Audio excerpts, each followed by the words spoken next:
Tim Pool talking about the Border Patrol. I thought this was insane that he came out and talked like this, but it makes perfect sense. So I'll share it with you. Hang on just a second. Because Tim is not screwing around at all with this. To the CBP agents that may hear this, you know, I assume if you're just now finding out, like you work, let's say you work in the facility over off 340 and you're filing paperwork and you do accounting stuff and you have no idea what's going on. Okay, I think it's fair that upon discovery of what the Biden administration is doing, you resigning is the noble thing to do. For those that know exactly what's going on and what's being done and either are complicit, involved in it, or knowing it's happening, don't care and say, leave me out of it, I'll take my paycheck.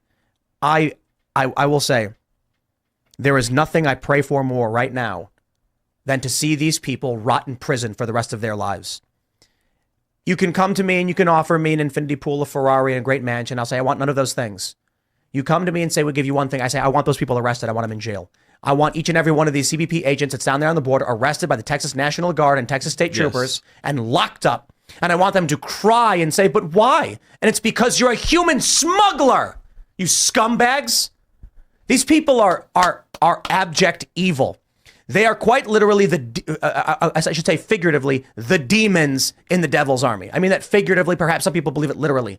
This smuggling operation that we are seeing that has Eric Adams in panic, Democrats freaking out, people in Chicago in uproar, their schools are being taken over. And it is these agents on the border with smiles on their faces saying, I don't know, I'm getting paid. Just doing my job. I'm getting paid. It's great. I get my paycheck. Hey, man, I don't care about what's happening to this country. I don't care what happens to you. I don't care how many people die. I don't care how many people die trying to cross through these deserts. They are getting paid, and that's all they care about. I hope, if anything, and I don't believe this will happen, but I really hope that when Donald Trump gets elected, one of the first things he does is sends federal agents to arrest all of the agents that were involved in the human smuggling operations. Is the first thing he does. When he begins his mass wave of deportations, he says, the first thing we have to do is stop the human smuggling operation and those who facilitated it. We know for a fact who it was because their names are all in our books. And so I'm going to make sure I do everything in my power, that I lobby every politician I know, that I speak with anyone I know who's working in government and say, I expect these men to be in prison. Now, to be fair, I expect criminal charges to be brought against them, the evidence to be presented in a court of law, and for the sentence to be warranted for the crime committed. And I don't know, how many years do you think you get for human smuggling? Non-citizens into the U.S., it looks like it's punishable by up to 20 years in prison. Great. That's a good amount of time. There's going to be some guy who's 23 and he's like, I don't know, my boss just told me to be a human smuggler. And I'm like, okay. I'm looking forward to the day you cry as you're being ripped from your home and thrown into the back of a police car. Do you think that some of these people should be charged with treason for aiding and abetting the invasion of our country? It's not treason, it's sedition. Oh, okay. Or sedition. Do you think some of these people should be charged with some of that? I know there's a little bit different than the agents. Trafficking. Correct. So the higher ranking agents who are aware of what's going on, yes, they're involved in a seditious conspiracy. I think the agents on the border who are just told, hey, be a human smuggler, like they know they're trafficking humans. Yeah, there's no way they don't know at this point. They know. So that would be a human. Now the Biden administration ordered these guys to be criminal. I'm sorry, dude. If your boss comes to you and says rob a bank and you go, I guess I have to do it, I look forward to seeing you in prison. Now, real quick, the higher ups in the Biden administration, seditious conspiracy 100%. Lock them up. Okay, you guys got the idea. Hang on, let me get back to the border because that was too funny. That big beautiful wall. Gotta get in front of the wall. Awesome. Yeah. I 1000% agree, dude. Everyone, send them to jail. Where? I don't know. Guantanamo Bay. Fill it up with who?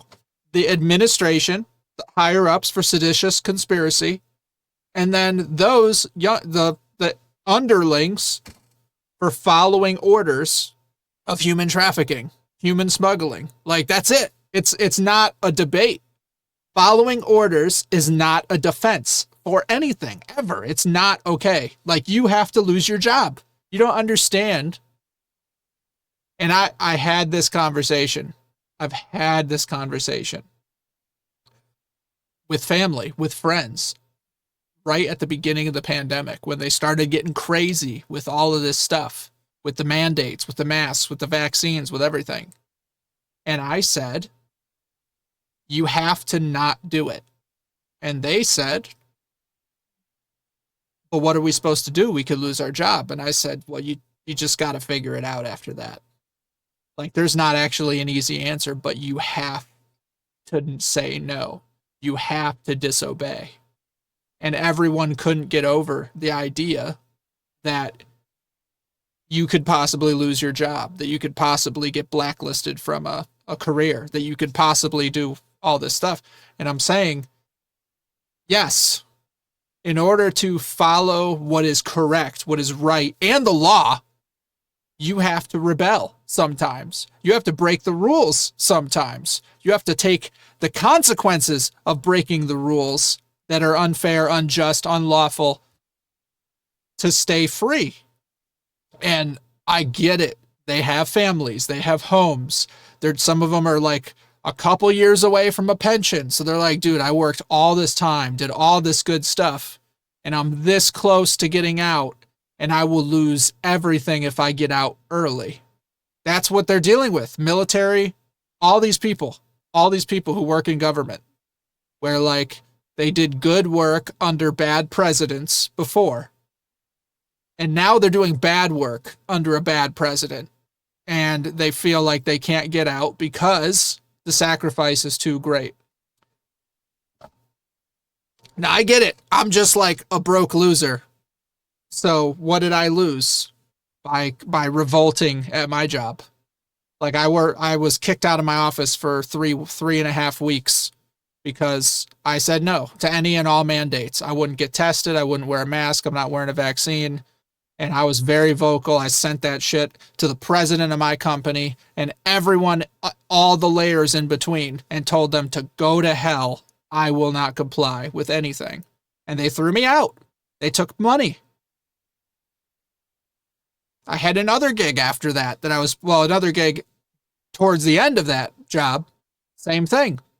I was going to get $500 for like 2 hours of work. And then they said I had to do weird, stupid COVID bullshit. And I said, well, I'm not going to do those things. And they said, oh, well, you're fired. I was like, well, okay, I lost that, but I'm not doing your COVID bullshit, tyrannical garbage mandates, so I could get some money. It's not worth it to me. But these people, the problem is, you think you made the easy choice of going along with the evil, but at some point you will be held accountable for that evil.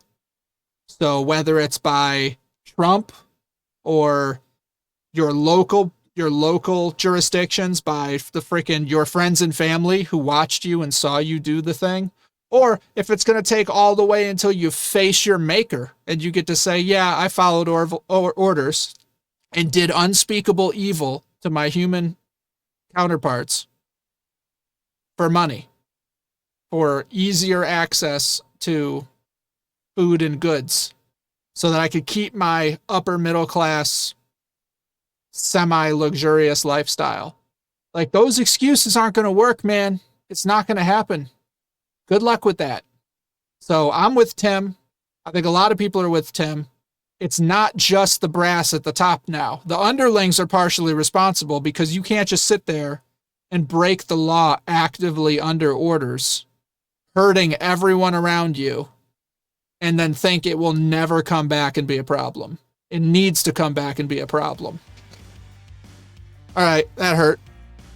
That hurt, man. Because I know there's a lot of good people in there, but they're good people doing evil.